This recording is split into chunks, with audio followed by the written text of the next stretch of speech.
Don't leave any of that behind.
Please disregard.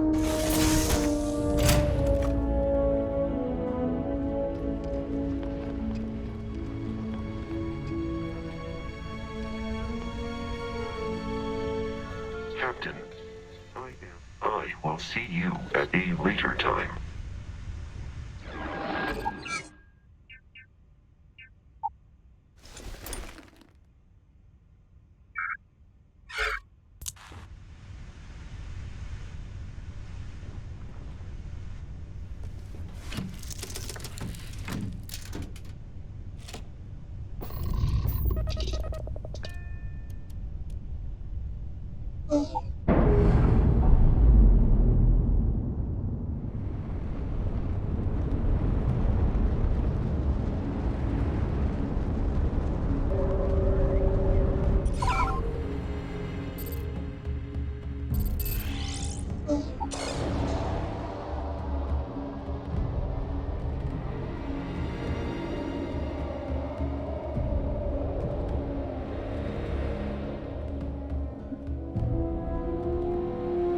Mind if we stop by the waterfall on this trip? I could use a few moments to unwind.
Registration accepted.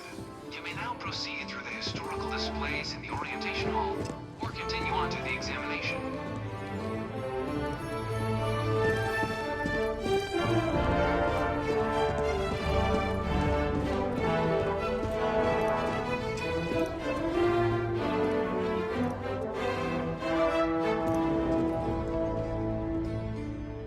With war declared against the Republic, they stooped to the unthinkable, relying on a morally bankrupt clone army, bred for slaughter and stripped of autonomy. Thus began the Clone Wars, a brutal conflict that erupted at the Battle of Geonosis and raged for 3 long years, leaving entire worlds in ruin. The Republic's recklessness claimed trillions of lives, turning the galaxy into a battlefield in a desperate attempt to cling to power. In the end, it was the Empire that rose to restore order, ensuring such chaos would never threaten the galaxy again. The result of the Centaurus proclamation has always left me torn. So much conflict arose as a result. Was it worth it?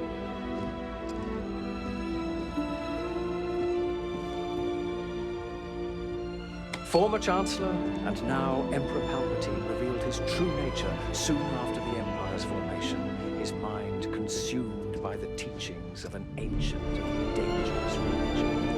Driven to madness, he vanished into the unknown regions, fracturing the Empire in his way. What followed was a schism, as legions of blindly devoted zealots followed him into the abyss, while the true Empire remained steadfast in its mission to preserve order. Today, the so-called Sith Empire he built is nothing more than a collection of scattered Imperial remnants clinging to his delusions and fading into obscurity. Their recent attacks along the fringes of Imperial space are not acts of strength, but desperation. Undeniable proof of their weakness and a testament to the enduring superiority of the true Empire.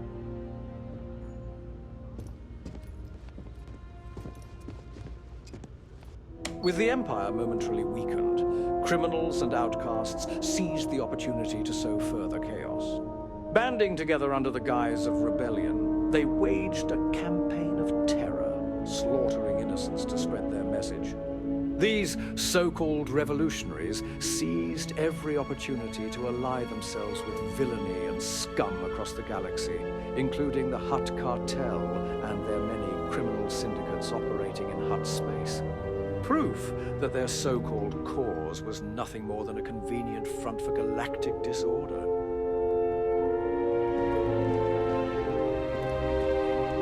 One such criminal syndicate was the Shadow Collective, a manifestation of the brutal and primitive traditions long upheld by the Mandalorians. Together, they carried out cowardly assaults across the galaxy, deliberately targeting civilians and innocent populations. Faced with this growing insurgency, the Empire had no choice but to act decisively. To ensure these terrorists had no refuge, no stronghold to regroup, the surface of Mandalore was bombed, reducing their home to ash and denying them a base from which to continue their treachery. Now, they are nothing more than scattered remnants, hiding within rebel-controlled space, desperately clinging to the fading remnants of a once glorious culture, a culture they themselves disgraced through treachery and cowardice.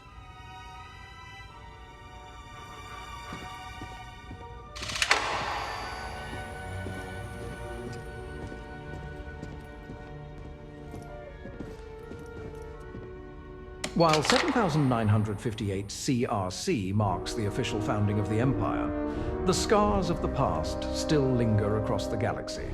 In their corrupt and desperate pursuit of power, the Republic committed one of the greatest atrocities in galactic history: the destruction of Taris, a thriving Ecumenopolis, all in a reckless bid to end the Clone Wars and gain an economic advantage over the Confederacy. It was former Chancellor Palpatine who exposed the conspirators behind this brazen act, rooting out those responsible and branding them criminals of the Empire. Countless corrupt senators and members of the Jedi Order were unmasked for their treachery, ensuring that such reckless devastation would never again be tolerated under Imperial rule. The Empire, forged from the ashes of the Republic, was built with one purpose: to correct the failures of its predecessor and restore order, stability, and strength to the galaxy. One of the first steps toward that goal was the re-establishment of the Trade Federation as the galaxy's primary trading hub, a cornerstone of stability and efficiency. Through it, the Empire forged a unified galaxy under a single righteous and prosperous rule set. The colony war was a horrible conflict that irreparably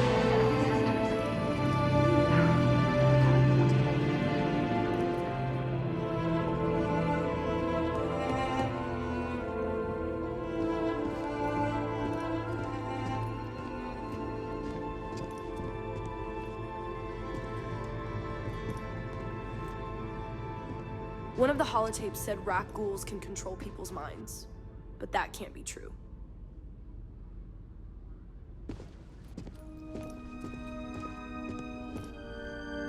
In the midst of the Galactic Civil War, tragedy struck the world of Kijimi. The rebellion, in their reckless pursuit of chaos, unleashed an ancient plague upon the planet, the Rakghoul virus, a disease of unspeakable horror. Within hours, the infected could no longer be recognized as the men and women they once were. Skin hardened into grotesque scales, eyes clouded over with a feral glow, and hands twisted into claws designed for nothing but slaughter. Their minds were the first to fall, reason replaced by an insatiable hunger, loyalty devoured by mindless aggression. They attacked indiscriminately, turning on comrades, officers, even loved ones, as the virus spread with horrifying efficiency. Imperial scientists worked tirelessly to contain the outbreak, but the rock ghouls could not be reasoned with, could not be cured, could not be controlled. With the disease being a serious threat to the safety of the galaxy, the Empire was left with one choice: abandon Kijimi. Despite the Empire's best efforts to purge the infection, containment proved impossible. The virus lingers in the frozen wastes of Kijimi, with reports of Rakghoul sightings in remote locations to this day. A grim reminder of the rebellion's reckless cruelty.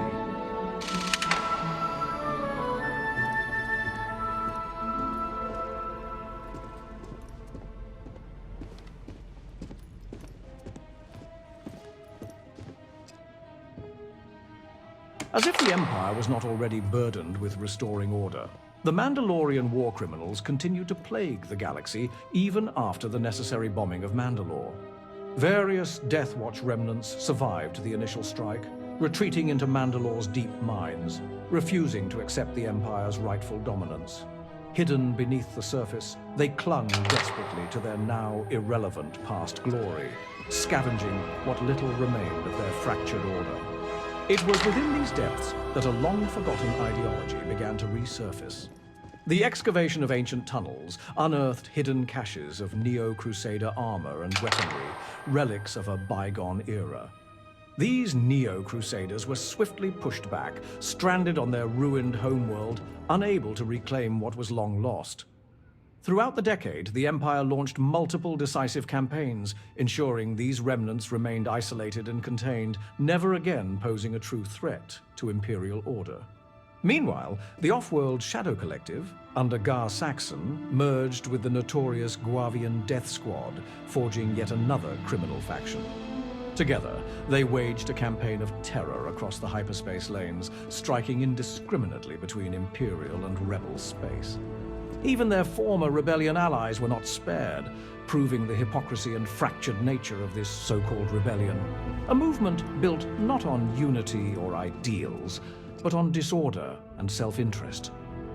I was a strong supporter of the armistice. All of the terrible weapons that both sides used against one another. It had to end.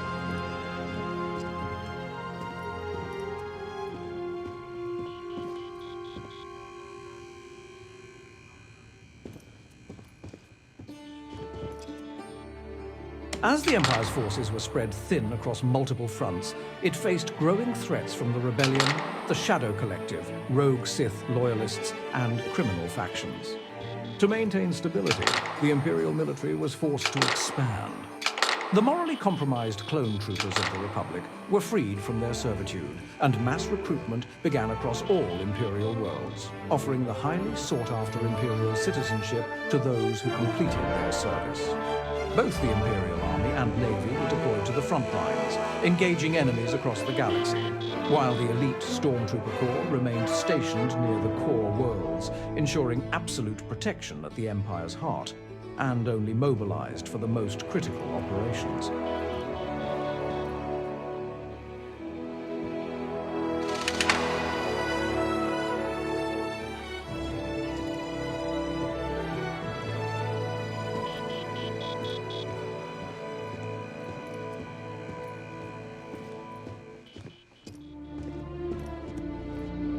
After the Emperor succumbed to madness and abandoned his empire, the Imperial Council was swiftly established, with the cunning and newly appointed Wilhuff Tarkin rising to its highest seat as Grand Moff. With the disbanding of the outdated Imperial Senate, the Empire ensured that radicals like the former Emperor Palpatine would never again have the opportunity to corrupt the Imperial government from within. By 7968 CRC, the rebellion had been pushed back, and the Empire had restored internal stability. With order firmly re-established, regulations on Imperial citizens were gradually loosened, bringing the galaxy closer than ever to the peace and prosperity the Empire had promised since its formation. However, the war is far from over. The rebellion remains a threat, waiting for the opportunity to strike, but the Empire grows stronger with each passing moment, preparing for the inevitable. Though scattered and disorganized, the Sith Empire and the Shadow Collective still linger in the shadows, their remnants posing a potential danger. But with loyal recruits like you standing with us, the Empire will be ready for them and for any who dare to challenge its order.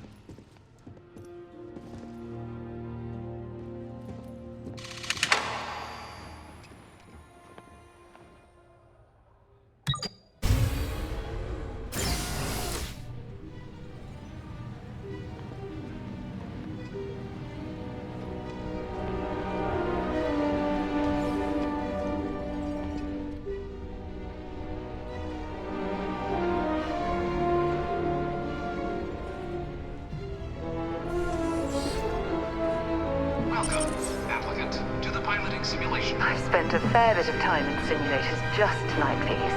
They're startlingly realistic. Have fun.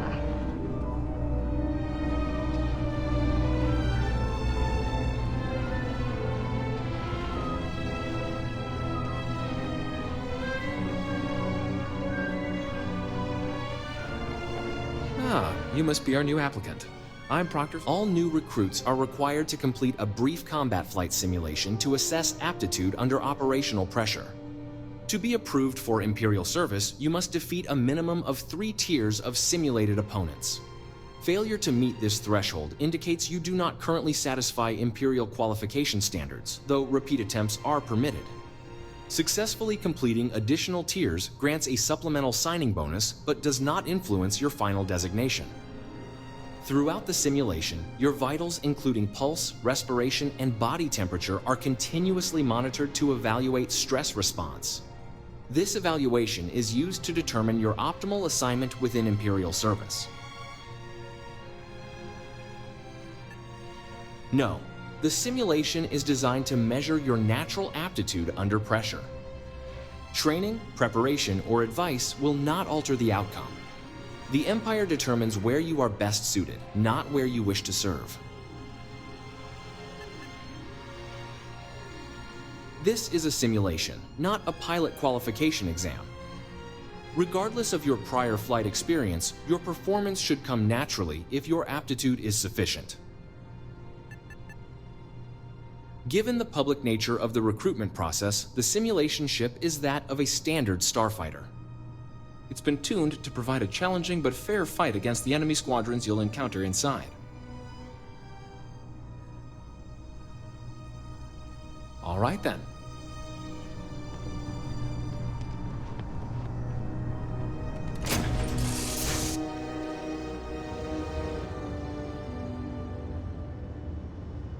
This is the Mark 18 Flight Simulation Chamber applicant, currently in orbit around a high-detail recreation of a remote world. When you're ready to begin, please take a seat in the pilot's chair.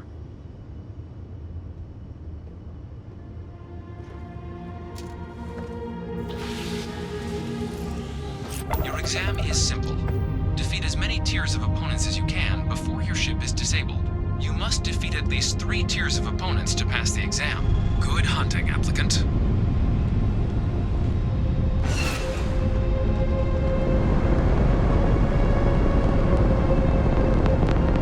It's active.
exit the simulator through the hatch to record your current score, or stay and try your hand at the remaining tiers.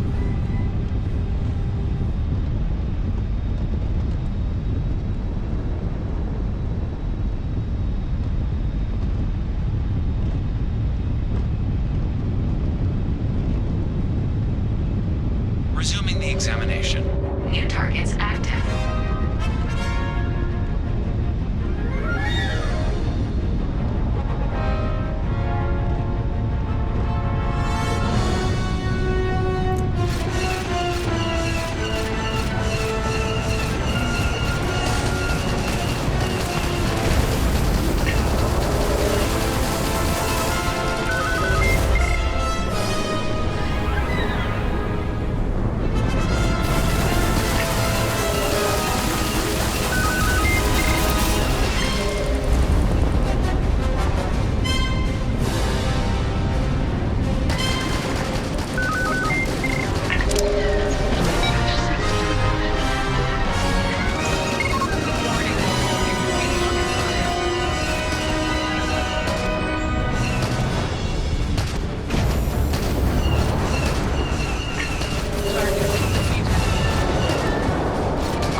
Congratulations, applicant. You've passed.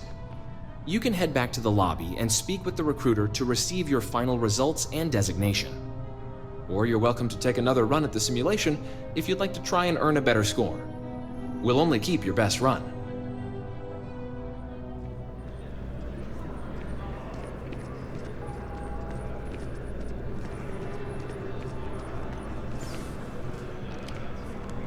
Back so soon. Have you completed your exam already? Ah, I've just received your results a few moments ago. Any questions before we continue?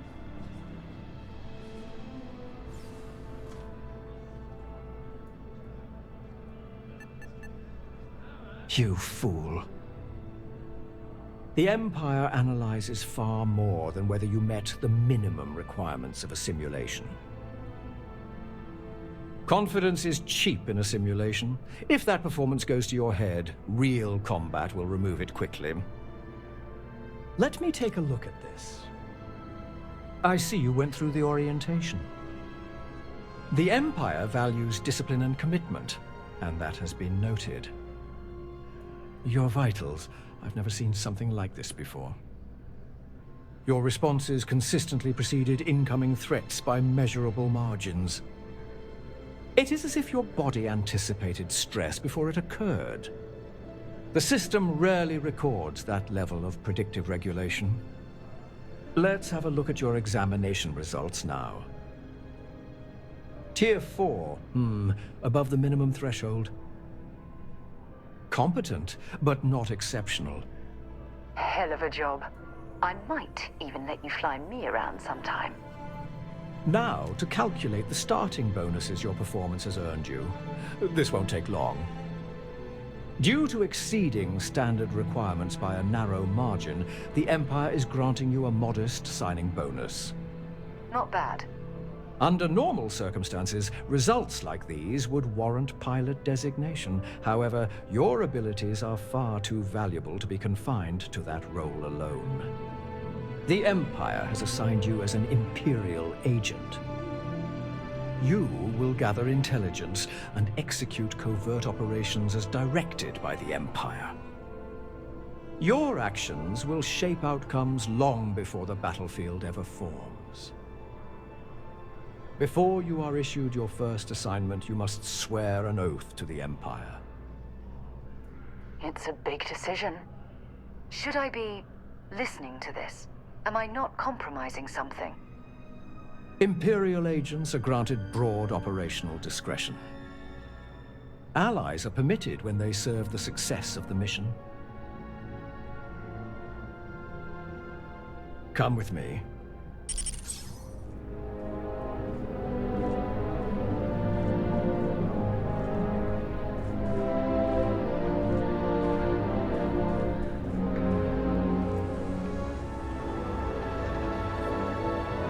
This will do. Now, repeat after me. I swear this sacred oath that I shall render unconditional obedience to the Imperial ruling council. To exercise every power in service to the Galactic Empire. And shall, whensoever I am asked, be prepared as a loyal servant. To surrender my life for this oath. Good. Now we will proceed with your assignment. We have received a distress signal from the planet Vardos. The cause remains unconfirmed, though preliminary analysis indicates a minor Rakul outbreak. Fortunately, the signal originates from an isolated civilian settlement on the planet's outskirts, far from any urban centers. Another agent was dispatched several days ago and has since gone silent. You are to investigate the source of the signal, determine the status of the missing agent, and eliminate any remaining civilian survivors to contain the threat.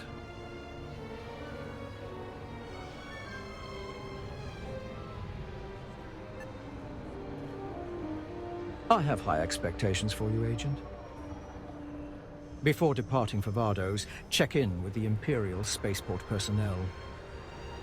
They'll issue you basic supplies, as well as grant security access to Kestro City, should you require additional resources. And here is your signing bonus. The Empire is grateful for your service.